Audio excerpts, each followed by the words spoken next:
ईश्वर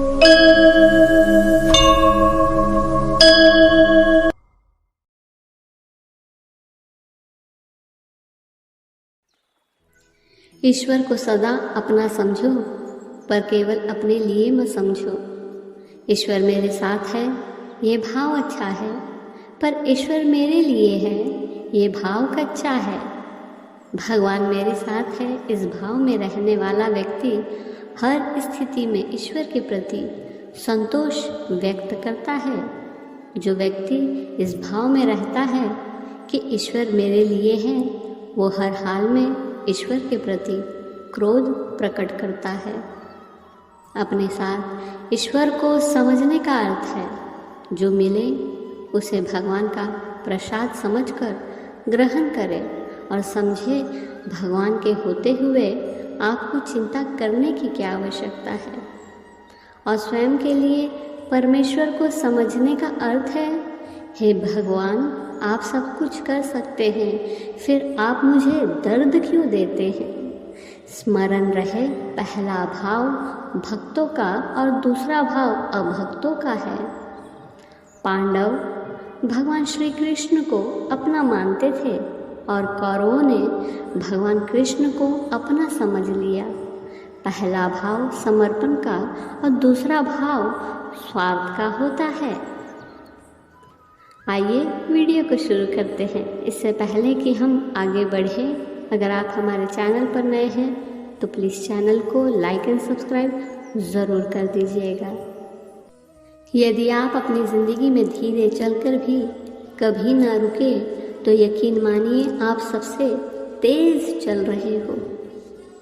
पहला और सबसे महत्वपूर्ण व्यक्ति जिस पर आप भरोसा कर सकते हैं वो आप स्वयं हैं। लोग आपको समझे अथवा ना समझे, मगर आपकी समझ में आपका स्वभाव अवश्य आना चाहिए। दूसरे आपको नहीं समझ रहे हैं, ये चिंता का विषय बिल्कुल भी नहीं है, पर आप स्वयं अपने आप को नहीं समझ पा रहे हो तो यह ज़रूर विचारणीय विषय है। जितना अधिक आप लोगों को खुश करने की कोशिश करेंगे, उतना ही वे आपको नियंत्रित करने की कोशिश करेंगे और अंत में आप खुद को चोट पहुंचाएंगे। हमारे द्वारा कई बार अपनी अशांति, अपने दुखों अथवा अपने द्वंद्वों का कारण दूसरों को मान लिया जाता है। हम सुखी तो होना चाहते हैं, मगर दूसरों को बदलकर, स्वयं को बदलकर नहीं। हम अपनी ऊर्जा का उपयोग दूसरों को समझाने में करते हैं, मगर स्वयं को नहीं समझ पाते। प्रकृति ने सबको अलग स्वभाव प्रदान किया है। यहाँ पर प्रत्येक मनुष्य अलग उद्देश्य एवं अलग संकल्प के साथ जीवन जीता है। जब हमारे द्वारा अपनी धारणाओं के आधार पर दूसरों के जीवन का निरीक्षण किया जाता है तो उस स्थिति में दुख ना होने पर भी हम दुखी होने लग जाते हैं। इसलिए स्वयं को जानने का प्रयास करो। जो स्वयं को जान लेता है वो अपने जीवन में घटित हो रही बहुत सारी समस्याओं का समाधान भी खोज लेता है। ज्ञान के बाद अहंकार का जन्म होता है तो वो ज्ञान जहर है। ज्ञान के बाद नम्रता का जन्म होता है तो वो ज्ञान अमृत है। मैं शब्द में बड़ी विचित्रता है। सुबह से शाम तक आदमी कई बार मैं करता है। इस मैं के कारण ही बहुत सारी समस्याएं जन्म लेती है। आश्चर्य की बात यह है कि मैं के कारण उत्पन्न समस्याओं के समाधान के लिए मनुष्य फिर मैं को ही प्रस्तुत करता है। समस्त हिंसा और अशांति के मूल में मैं ही है। जीवन बड़ा आनंदमय और उत्साहमय बन सकता है, लेकिन यह अहंकार उसमें सबसे बड़ी बाधा है। मैं के ज़्यादा आश्रय से हृदय पाषाण जैसा हो जाता है, जबकि जीवन का वास्तविक सौंदर्य तो उदारता, विनम्रता, प्रेमशीलता और संवेदना में ही खिलता है। मैं माने स्वयं में बंद हो जाना, पिंजड़े में कैद हो जाना, आकाश की अनंतता से वंचित रह जाना। एक बात बिल्कुल समझ लेना, मैं की मुक्ति में ही आपकी समस्याओं की मुक्ति है।